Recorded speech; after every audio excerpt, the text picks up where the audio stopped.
जी sir, ये जो gig बताइए वर्कर की बताइए। बात कर रहे थे, उसके बाद आती है इसमें सर एक न्यूनतम वेतन की बात कही गई है कि न्यूनतम वेतन फिक्स करना ही होगा। क्योंकि अभी क्या था, जैसा आपने अपॉइंटमेंट लेटर की बात कही, तो ये सरकारी में तो चलता है, मान लीजिए लिमिटेड कंपनी में भी चलता है, लेकिन अनऑथराइज सेक्टर में सबसे बड़ी दिक्कत है कि आपको कहा गया कि 10,000 रुपये आपको मिलेंगे, लेकिन जब सैलरी देने की टाइम आई तो आपने 5,000 पकड़ा दिया या 8,000 पकड़ा दिया, क्योंकि वहाँ कोई सिस्टम नहीं होता है। तो सरकार ने खास करके इसलिए कहा है कि न्यूनतम वेतन आपको निर्धारित करना पड़ेगा। जी सर, इस पर आप थोड़ा बताइए। देखिए, इसमें सबसे बड़ी बात है कि अब केंद्र सरकार जो है वो फ्लोर वेज, यानी वो डिसाइड करेगी इतना कम से कम वेतन होगा। जी और स्टेट गवर्नमेंट, कारण क्या है कि जो मिनिमम वेजेस है जी उसका अधिकार स्टेट के पास है। तो जो राज्य सरकारें हैं वो चाहें तो उस मिनिमम वेज से ज्यादा भी अपने यहाँ पर रख सकते हैं, जी उससे कम नहीं रख सकेंगे। यानी एक जो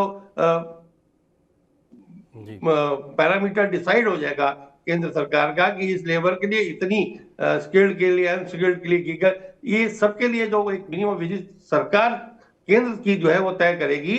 और राज्यों को उसको फॉलो करना पड़ेगा, उससे कम राज्य में नहीं होगा। अभी अगर आप देखें तो बहुत सारे ऐसे राज्य हैं जहां पर बहुत कम मिनिमम वेजेस है और वो जी मिनिमम वेजेस भी जो है एम्प्लॉयर नहीं देता।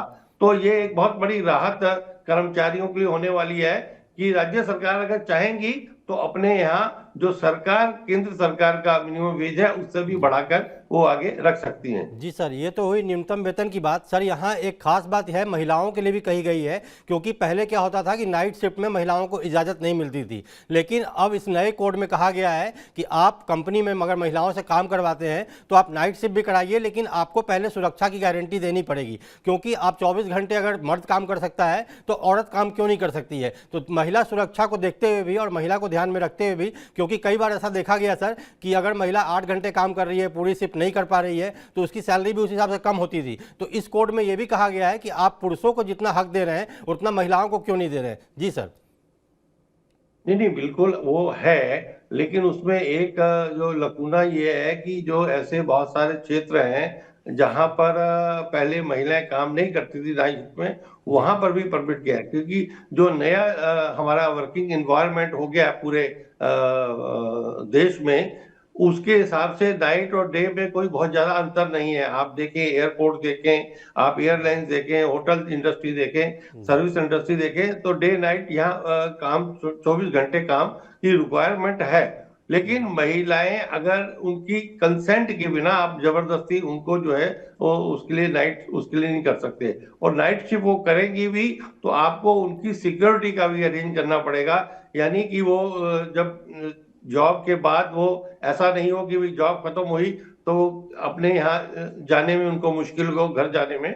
तो उसका भी आपको ध्यान जो है रखना पड़ेगा। यानी विचार हर क्षेत्र के मजदूर, हर क्षेत्र के कर्मचारी के लिए इन कोर्स में किया गया है। लेकिन बात फिर आती है कि वो इम्प्लीमेंटेशन जी प्रॉपर अगर होगा तो बहुत अच्छा होगा।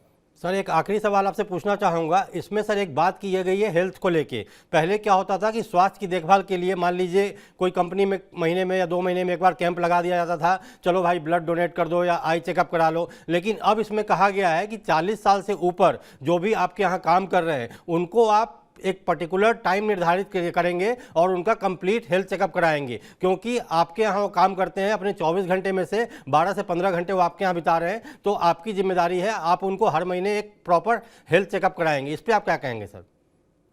नहीं नहीं, हेल्थ के लिए मैंने बताया कि एक कोड ही बना है जी सोशल सिक्योरिटी का जो है, जी वो हेल्थ और आपके वर्क प्लेस के ऊपर सिक्योरिटी का है।